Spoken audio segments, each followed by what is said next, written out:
Peace and Black Power, Mighty Africans. This is Makonnen Tendaji, Political Education Director for the African Black Coalition.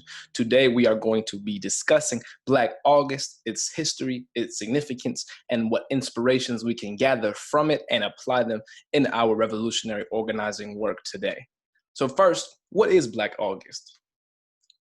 According to our brother Sundiata Tate, a member of the San Quentin Six, Black August is a time to embrace the principles of unity, self-sacrifice, political education, physical training, and resistance. And according to our brother Mumia Abu Jamal, Black August is a month of divine meaning, of repression and radical resistance, of injustice and divine justice, of righteous rebellion, of individual and collective efforts to free the slaves and break the chains that bind us. These are two very profound answers given to this question of what is Black August, and it is the position of the African Black Coalition that Black August is not a mere call for celebration. It is not simply something that we can recognize and half-heartedly celebrate or attribute a simple honor to. This is really a time of critical study of, as Sundiata Tate said, right, of self-sacrifice and discipline. As Mumia Abu Jamal says here, of divine justice, of righteous rebellion. Black August is a very serious time of the year, and we are serious about our people, of course, every day of the year, and that seriousness is amplified in Black August. And Amos Wilson talks about how the study of our history must be more than the mere pumping of our self-esteem and our pride. It must go beyond simple celebration. Now, this isn't to say that celebration is a negative thing or, isn't constructive. Of course, we thrive off of celebration and emotional fanfare and what have you. Those things have their place, just as serious and critical reflection and sacrifice and discipline have their place. So Black August is that time of the year. So on to the origin. So Black August originated in California prisons in 1979 and is historically rooted in the resistance of African Black brothers in those prisons. And the purpose of this month is to honor and commemorate the lives and deaths of several fallen freedom fighters: Jonathan Jackson, George Jackson, W.L. Nolan, James McClain, and Katari Golden, to name a few. And the overarching purpose of Black August is to educate our people about and honor the history and actions of continued resistance of African Black peoples to oppression, colonization, and slavery in the US and throughout the diaspora, with particular emphasis on freedom fighters and historical acts of resistance. So for those of us who are watching this and are curious about the purpose of Black August, the answer is right here, right? We are engaging in critical study and education of not only the history of our people, but the history of resistance among our people, not just here in the US or solely on the continent, but all throughout the globe, all throughout the diaspora. So on the notion of self-discipline and self-sacrifice, to honor these fallen soldiers and the revolutionary vision and principles they embodied, brothers throughout the prison camps of California united together to continue the revolutionary work. These fallen soldiers being the following that were mentioned right here: the brothers and their family members, friends, and supporters who participated in the collective founding of Black August wore black armbands on their left arm and studied revolutionary works, particularly those of Comrade George Jackson. And during the month of August, the brothers did not listen to the radio or watch television. The tradition of fasting, studying, and education during Black August was developed to help instill self-discipline amongst its observers. The fast is also intended to serve as a constant reminder of the sacrifices of our fallen freedom fighters and the ongoing oppression of our people. So again, to reiterate, Black August as a month, Black August as a topic is not one in which we decide, hey, happy Black August, let's throw a barbecue, or hey, happy Black August, let's throw a party. If anything, it's the exact opposite. We are fasting, we are studying, we are educating ourselves individually and collectively. That's how we properly observe Black August. The commemorative fast is from sunrise to sunset, generally from 6 a.m. to 8 p.m. The fast includes refraining from drinking liquids and eating food of any kind. The meal to break the fast is shared whenever possible among comrades Other forms of sacrifice are also encouraged to teach self-discipline and self-reflection, such as abstaining from sex or needless consumption, i.e. drug and alcohol use, refraining from listening to the corporate radio and watching corporate television. People are also encouraged to refrain from patronizing and using corporate businesses, gas stations, department stores, supermarkets, and grocery stores. Again, this is a time of self-sacrifice, of self-discipline, right? Of being able to abstain and refrain ourselves in ways that we may not think about very often.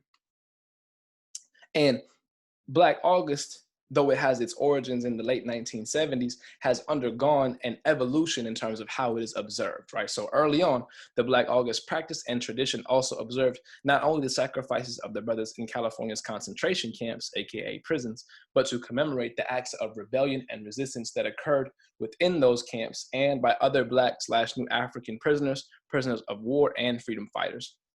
Within the first years of Black August, the sacrifices and struggles of our ancestors against white supremacy, colonialism, and imperialism were also included in the observation. It must be clear that the purpose of Black August, as created by the founders, was not to celebrate, but to observe by individual and collective fasting, studying, educating, and community work, as well as political and cultural edutainment. Again, this is not to degrade or downplay celebration, right? Festive gathering. Those things have their proper place. We just need to be sure we keep them in their proper place, and that along with that proper place, there's also the proper place for fasting, for studying, for really critically reflecting on both ourselves as individuals, as well as African Black people as a mass of people, our rich and complex history. Black August is a time to engage in self-affirming action to advance our struggle for self-determination and national liberation, and to commemorate actions of resistance, revolution, and rebellion while promoting an understanding and awareness of active and proactive acts of resistance. During Black August, the community is encouraged to join in the observation and commemoration. Not only are the actions of self-discipline suggested, but also community members and community organizations are encouraged to come together, study, and educate one another about resistance and liberation past and present through studying, discussion, reading, DVD sharing, cultural edutainment, exercising, training, and breaking fast together. Black August study groups are encouraged. It is suggested to write and or visit someone in prison to fundraise for and donate to the prisoners, political prisoners, and prisoners of war. So on to some significant events that have occurred during the month of August, and these events contribute to the reasons why we observe Black August. So we have the arrival of the first enslaved Africans to Jamestown, Virginia in August of 1619. We have the start of the Great Haitian Revolution in August 1791, Gabriel Prosser's Rebellion of August 30th, 1800, the Nat Turner Rebellion on August 21st, 1831, the call for a general strike by enslaved New Africans by Henry Highland Garnett on the 22nd of August, 1843. You have the initiation of the major network that conducted the Underground Railroad on August 2nd, 1850. You have the March on Washington on August 28th, 1963. You have the Watts Rebellion of August 1965. You have the defense of the Provisional Government of the Republic of New Africa from an FBI assault in Mississippi on August 18th, 1971. And then you have the bombing of the Move family by Philadelphia police on August 8th, 1978. Again, African Black people have the richest, most complex history of any people anywhere on the face of the earth, period, point blank. And you can look at the years of these events. So, and the reason why I'm emphasizing the years and the time span of just the events in the month of August, right? The reason why we emphasize this is to ensure we are not limiting the conceptualization of Black history to the 1960s. Oh, I want to study Black history. Yeah, let me read this book on the Black Panther Party. Or, yeah, the Civil Rights Movement, Martin Luther King Jr., Malcolm X. That is a microscopic representation of African Black resistance, of African Black struggle, right? Of African Black organizing, all the way back to before we arrived, right? On the shores of this hellish place, right? We have been organizing, we have been rebelling, we have been fighting and bleeding and dying for our freedom and for our liberation. So this is to help get the point across, right, that we are not studying Black history and only going as far back as the 1960s. There's so much more beyond that. So what you can do during this month of Black August, right, you can, so to observe and commemorate Black August, each individual is encouraged to drink only water for a suggested prolonged period, or if really disciplined, until after sunset from the 1st until the 31st. The suggested hours are from 8 a.m. to 6 p.m. Eat only one meal a day after the sun sets. Work out an exercise routine for every day, either individually or in groups. Do not use any drugs, mind-altering herbs, or alcoholic beverages during the entire month. Do not go to any corporate store for anything other than medical or health-related items. Do not patronize fast food establishments or vendors. Eat healthy, natural, and nutritious foods and meals. Observe Black August through educational study groups, events, and commemorations. Again, celebration, festive gathering, joyous, joyous organizing have their place. And Black August is not intended to, disparage those who engage in those kinds of activities, right? Or any of the activities on this list here. What Black August is the time for us as African Black people to be able to have the discipline, right? To refrain, the discipline to abstain from some of the things that we may engage in that may not be the most healthy things for us as people, right? In our social, emotional, mental, right, physical development. Some of the things that we engage in do not benefit that development, right? And this isn't, again, to call out or to judge any of our people, right? None of us are perfect. We would just like to recognize Black August as the prime time for us to break those bad habits, right? To start organizing, to start exercising, all of these different things, right? To be more intentional about reading, to start studying. All of these very, very critical things can be started right now during this month of August. So now on to some of the pioneers of Black August and the reasons why it is observed and honored today. So first and foremost, of course, you have George Jackson, the Black militant leader who had received heightened attention in the prison system after being convicted in 1961 for a $70 robbery. It was an alleged robbery of a gas station, and he was sentenced to a 1-year to life sentence at the age of 18 years old. This was after several stints in the California Youth Authority as a juvenile, but an indeterminate sentence was at that time cruel and unusual punishment, and it is no longer in effect. During his incarceration in the California Department of Corrections facility in Soledad, George got involved in the budding revolutionary movement when he became friends with W.L. Nolan, a member of the Black Panther Party, who in turn introduced George to literature from Mao Zedong and Karl Marx, and he began to read about communist ways and ideologies. On August 21st, 1971, our brother George Jackson was assassinated by the guards of San Quentin prison. This assassination was a deliberate move on behalf of the U.S. government to eliminate the revolutionary leadership of George Jackson. In the midst of the government's setup orchestrated to murder George, 3 prison guards were killed in a counter-rebellion.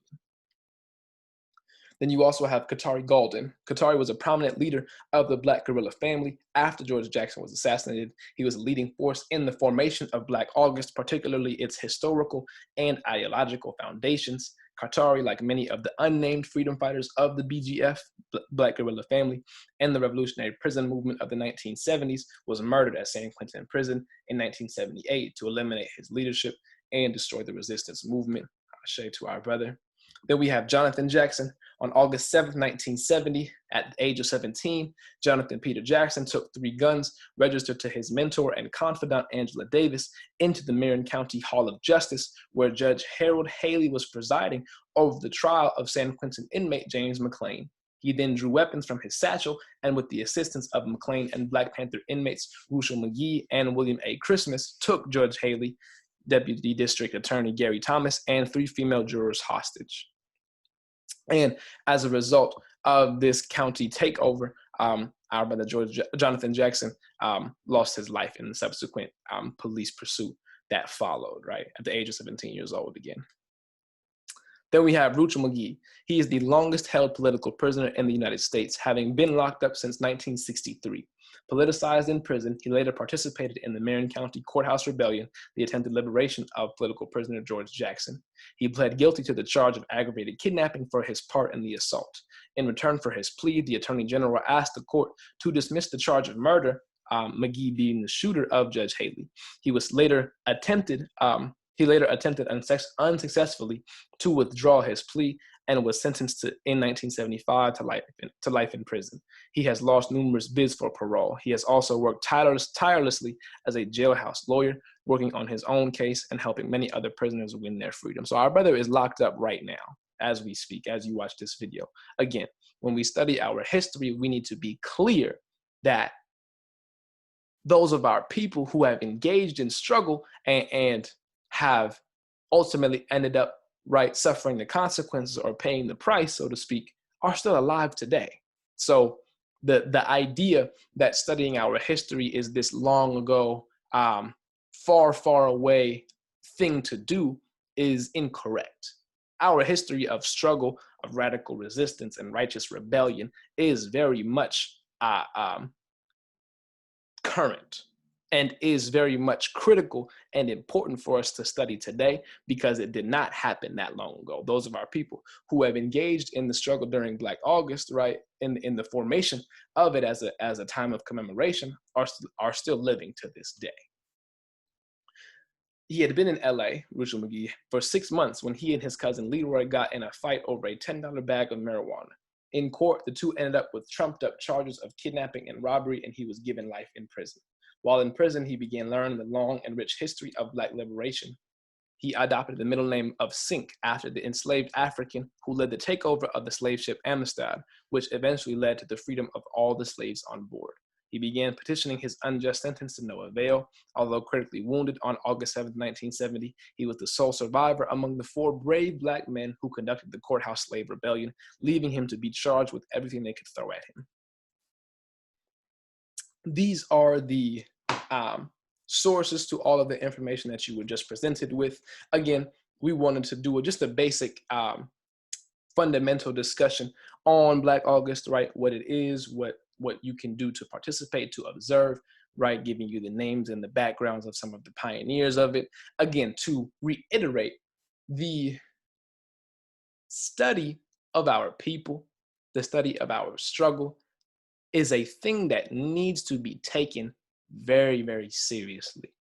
And while there is the proper time and place for celebration and for festive gathering, there needs to be also the proper time and place for serious study, for serious organizing and demonstrations of self-discipline and self-sacrifice. None of the brothers that were presented here today were lacking, right, in the areas of self-discipline or self-sacrifice. You will find that the mightiest and the most revolutionary of our ancestors were also the most disciplined and the most thorough in their study of our people. So by no means will we celebrate, right, or festively gather our way out of our conditions and towards our liberation. And we are not here to disparage, right, or degrade those of our people who may sum up, right, the way to organize our people as only, right, celebrating and festively gathering. What we are doing here is presenting the information to help alter, right, that misperception onto the correct and balanced perception of there's a time and place for celebration, just as there's a time and place for serious study and for self-sacrifice. So hopefully you learned something valuable from this presentation on what Black August is and how you can participate. If you would like more information, you can tune in to our website, www.africanblackcoalition.org. Peace and Black Power. Peace.